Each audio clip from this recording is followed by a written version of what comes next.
The teacher displays a short, engaging YouTube video animation showing the Earth's magnetic field and explains how the magnetic North Pole is constantly drifting.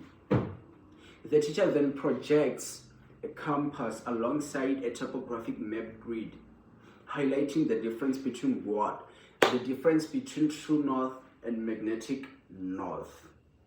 Yes. After then, learners will observe a digital tool, or I can say a digital projection. Yeah. Learners will observe a digital projection.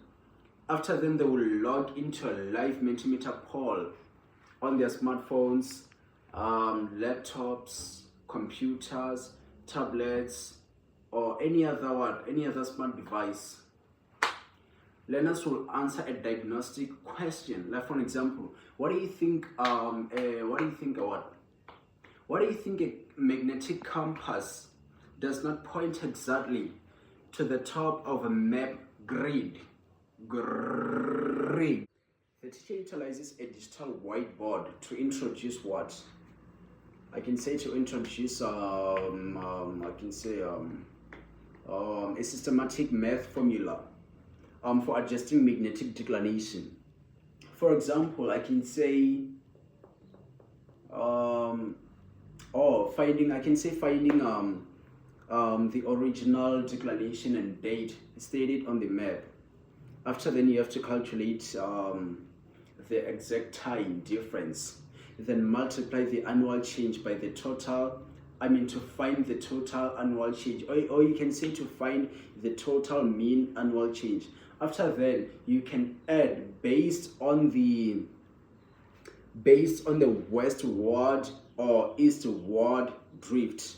Learners will utilize or use Google Sheets provided by the teacher. Actually, they can utilize a Google Sheet template provided by the teacher. Yeah, I can say that. To accommodate visual learners or support visual learners, I will demonstrate diagrams of true north, magnetic north, and compass direction, and topographic maps, or I can say geographical, topographic, and orthophoto maps. Yes. To support auditory learners, I would explain the content of magnetic declination and true bearing in simple language, or I can use their home language so that they can be able to understand what I'm facilitating. Yes. And what? Yeah, I think that's all. Yeah. To support slow learners. No, if I say slow learners, it sounds like a curse to them. Let me try to find another term to use. Or let me use this one. To support low cognitive processing learners, I will explain the content of magnetic declination and true bearing in simple language. Yes. And I will teach the same thing again and again, so that they can be able to understand what I'm teaching.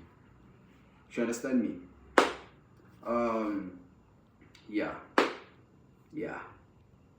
And I will ask them questions where they do not understand, so that I can be able to help them understand, because I know that those learners are slow to grasp the knowledge.